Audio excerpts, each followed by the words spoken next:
Welcome to the Equipping Leaders podcast, Leader Study Series. I'm Natasha, a leader development professional, and I would say that leadership is my passion. I love leading and supporting leaders in their leadership journey.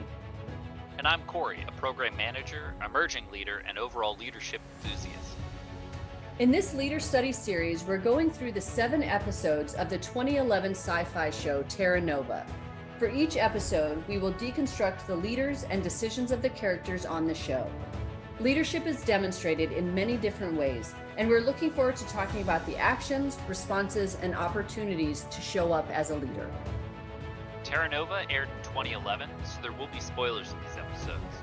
Throughout the episodes, we'll talk about emotional intelligence, difficult conversations, building and maintaining trust, and more. Let's jump in.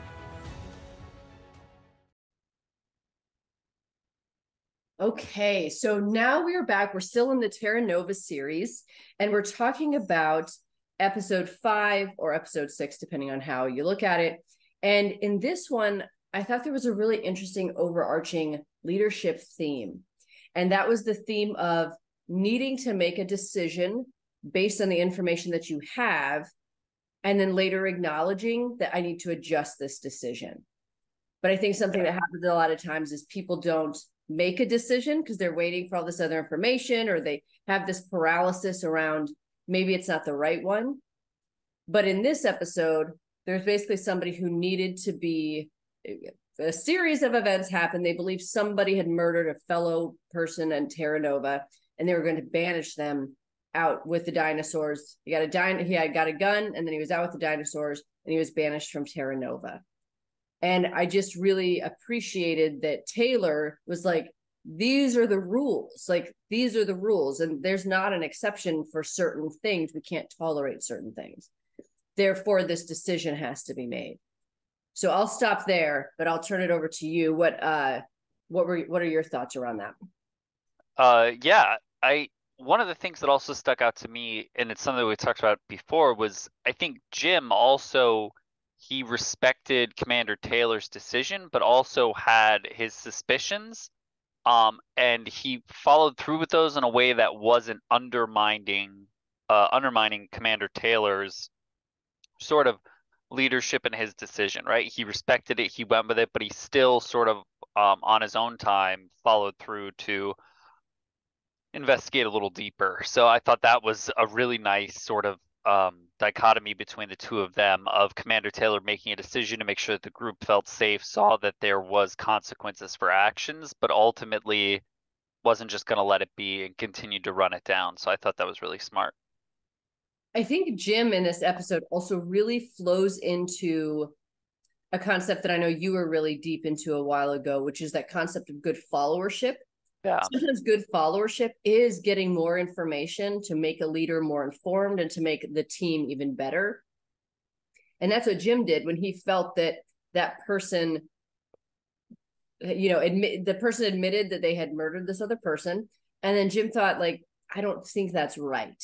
So that person was banished, but then Jim went to them. He wasn't like, oh, wait, let me find this other stuff. Like you said, he respected Taylor's decision. Taylor's the leader. And then he went to that person and was like, I essentially don't think that that's the right thing. So, like, let's figure this out. And then he steps to do that.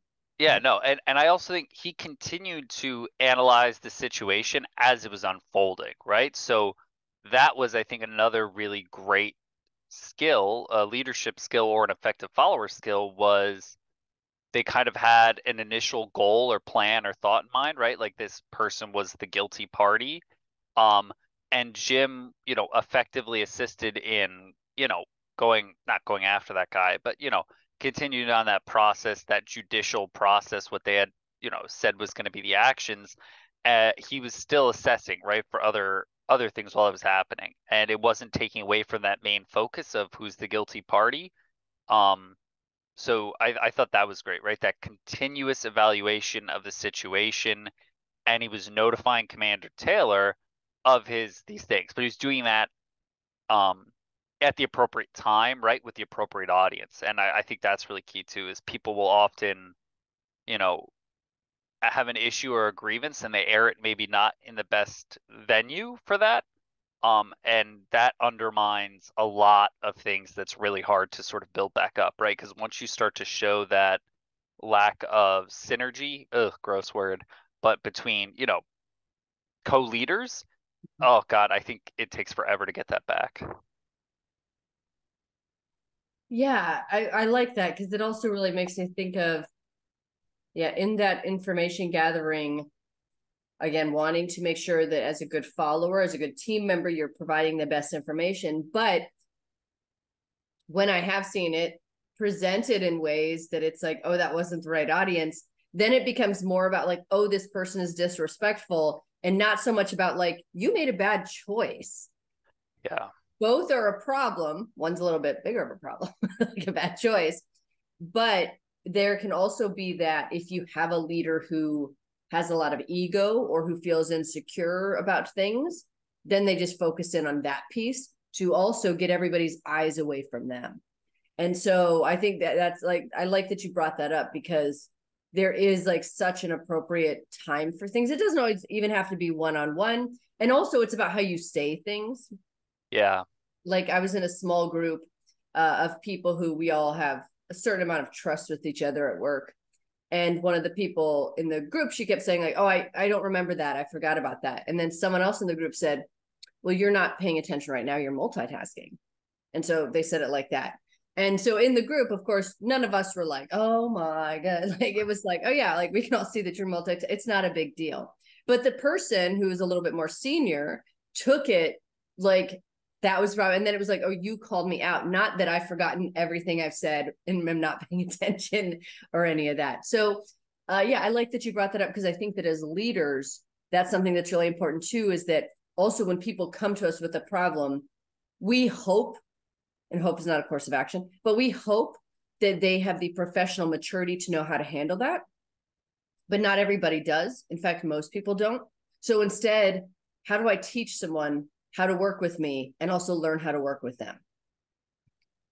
Yeah. No, I think something else that's really great is Commander Taylor's openness to, like hearing those other viewpoints, but then also being firm, right? He acknowledges what he hears and then he's like, listen, an action needs to be taken.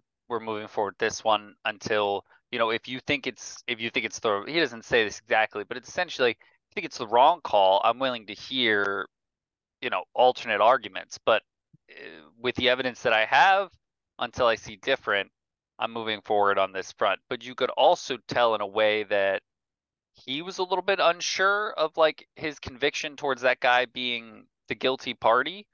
Um, and I think there was evidence. He said something like, the guy's going to be banished until we can prove otherwise. So essentially leaving it open, right? Like that unsureness of his guilt. So I thought that was um, pretty telling too of like his character. Yes. Well, because also as the leader, it doesn't mean you're right. It just means that you have the most authority and the heaviest responsibility of everyone else. It does not mean anything else besides those things, really. Like we like to think like, oh, they're smarter, they have this, or they have more experience.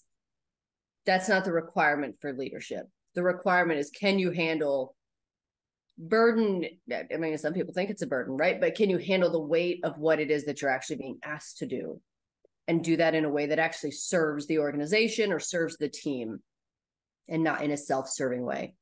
And I also appreciate that too, because he did need to make a decision. And it just reminds me of that General Patton quote where he says, a good plan executed now is better than a perfect plan executed next week. I may have butchered that a little bit, but basically you will never have all the information, A, and B, the information will change. So Taylor was like, here is the standard. And I think he said it too with like a lot of conviction where he's like, it's not only not allowed, like I won't tolerate it. It's my job, again, as the leader to make these people feel safe, to be seen, and to actually, follow through on the rules that we have.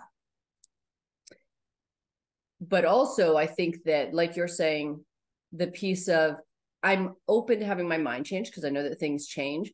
But also, if you convict the wrong person, there's still a dangerous person there. So in being open, he was still open to, if this wasn't right, we will fix it. It's still my responsibility to keep this community safe. Yeah.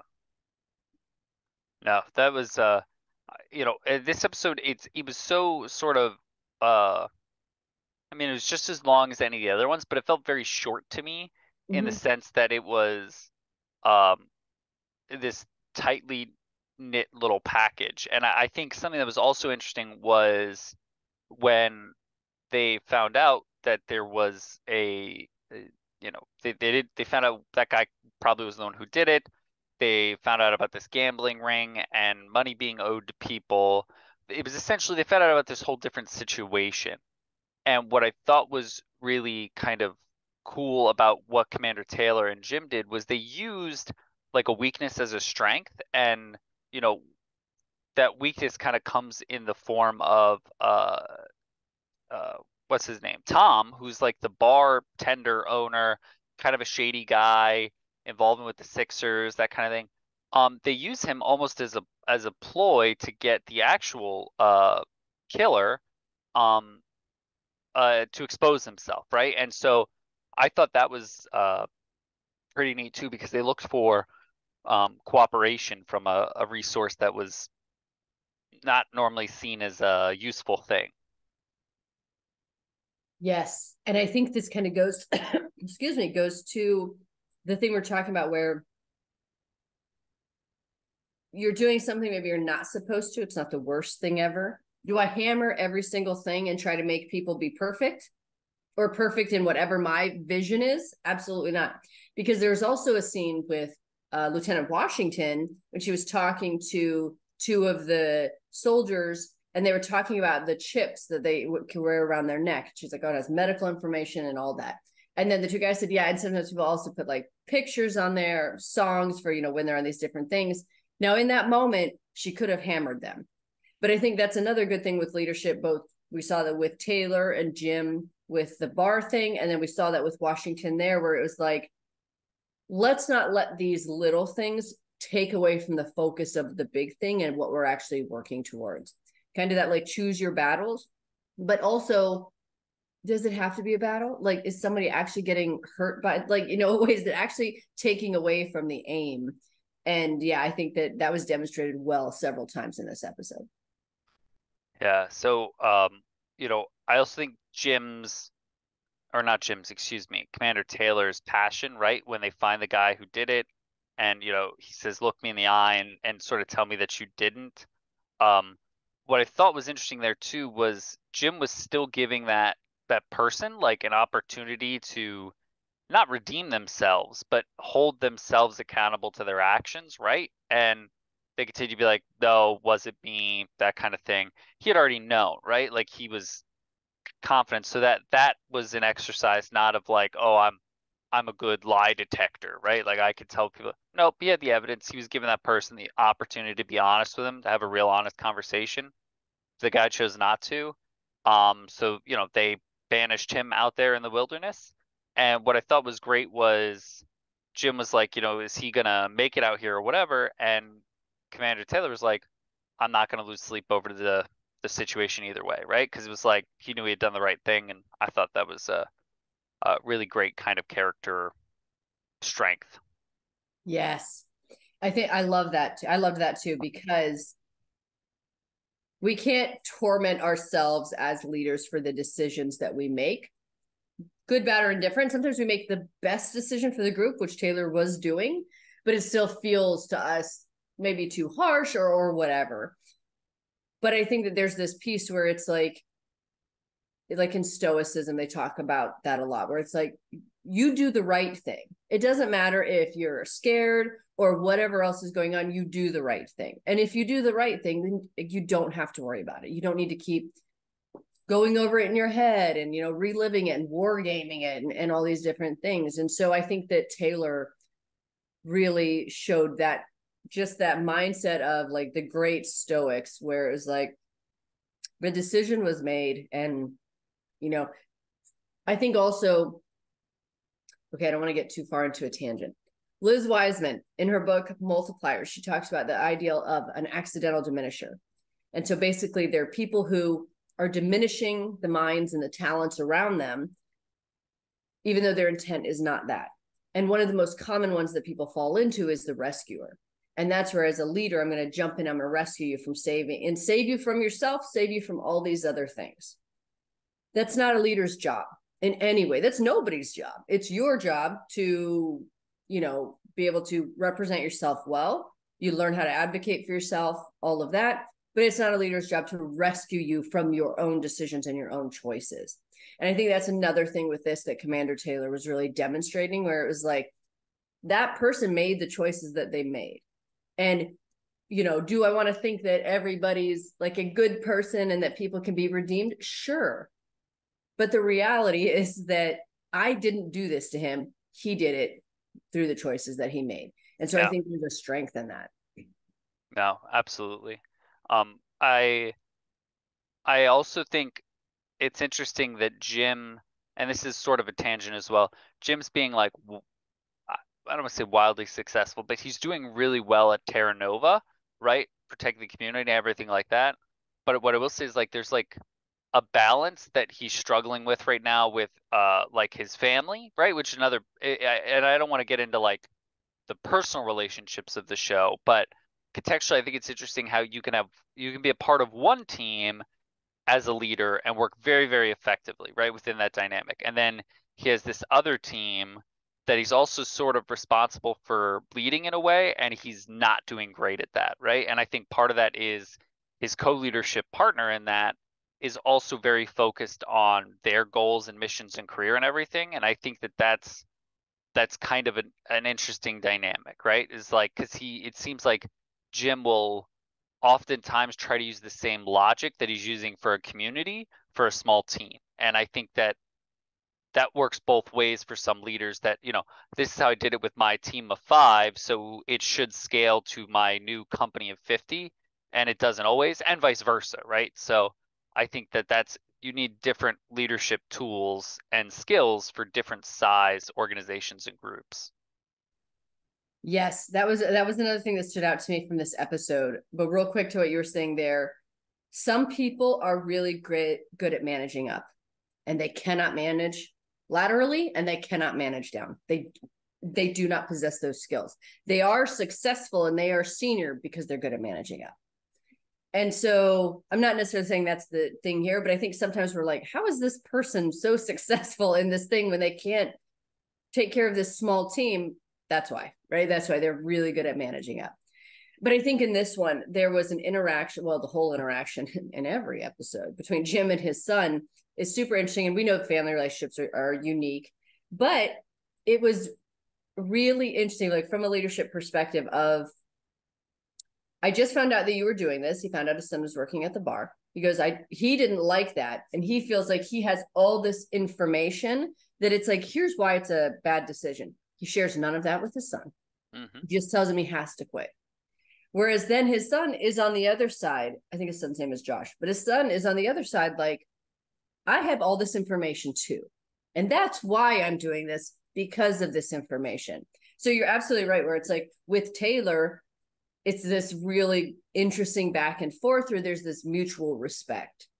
And it's almost like with the smaller group or, in this situation, the family, but it just goes to show that it doesn't matter who it's with or how good you are with some people. If you don't have that psychological safety, if you haven't built that trust with that person, why would they listen to your side? And also with Taylor, he tells him the perspective that he has, and with his son, he doesn't. He feels like he doesn't have to because of the role of the authority that he has. But I've definitely seen, and I'm confident you've seen too, especially being in the military, where people are like, just do what I say and don't ask why. Yeah. That's not how leadership works, unfortunately, for those people. Well, yeah, and I think Jim also fails to understand that as far as the team dynamic between like Josh, Maddie, Zoe, right, that family unit that they had, he was in prison, right, for 2 years, 5 years, whatever it was, I don't remember. He's a new teammate, right? And he's a new leader, and he's not built the rapport yet or the trust, like you said. He doesn't have that equity in providing context to where somebody on the team would feel okay with just taking him at his word, right? Because I know sometimes there's leaders that I work with, like my current boss right now. if he says something, right, and there's no context behind it, I'm going to do it because I trust him, because there's been plenty of times where he's explained why, or like 100% of the time, if he says something like that, short suspense, short turnaround, there's a legitimate reason, not the time to go into it, he's going to do it after. So it's like, but we have a relationship now where I understand that from him and I can trust him.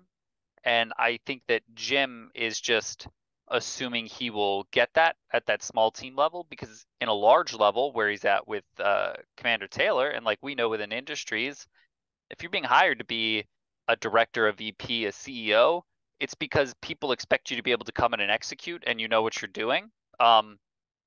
There's a level of, you don't just hire somebody, right out of high school or something to run Google. They probably got years of experience, and that is that trust that you can give to them, that experience. But yeah, so I think that that's something else that Jim doesn't really think about, is smaller team, doesn't have that equity built up for, intrinsic trust.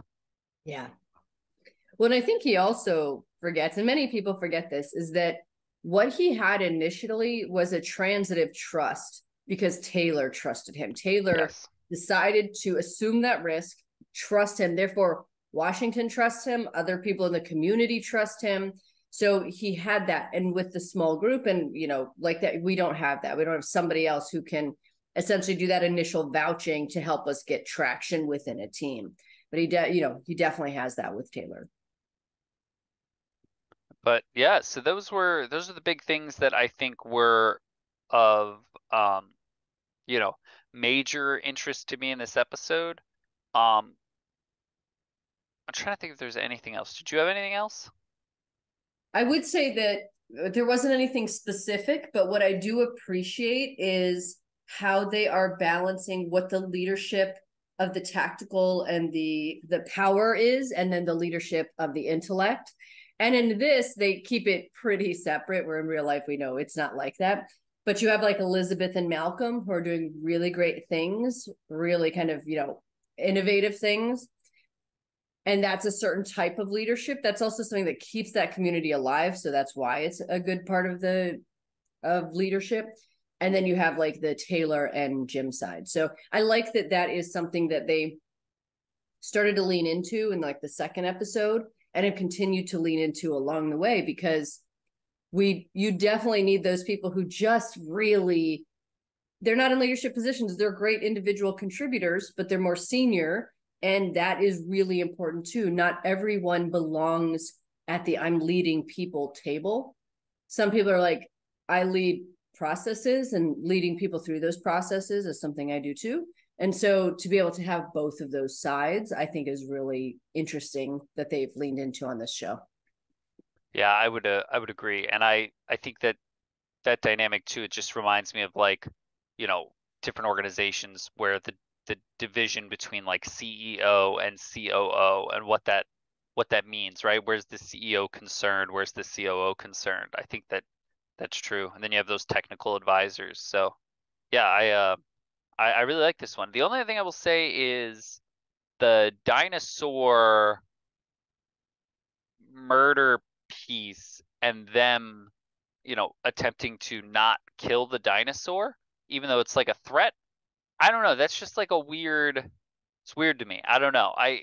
It's a weird dynamic piece, because Jim was so concerned about like killing it, and Taylor was sort of like, we got a good field surgeon here, can patch up this dinosaur.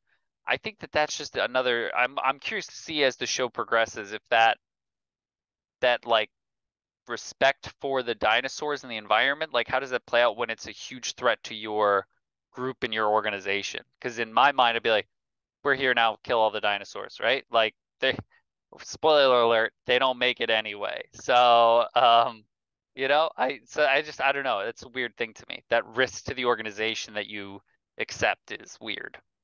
Well, I think if we think back to, I think it was episode 2, where they had all those little dinosaurs that were coming in and attacking and killing people.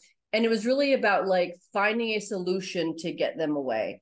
Because I think another thing too is that if you go at one thing with firepower, that's not how you solve most things. So instead of wasting resources, wasting the energy and the resources on that, can we find another solution? I know that's not exactly what you're talking about here, but I think that there's also that mentality of, again, what battles are we going to fight? They live here, right? And if it's not them, it's going to be another one. Are we going to kill all of them? Yeah. But yeah, I'm excited to see how that plays out over the next few episodes too. Awesome.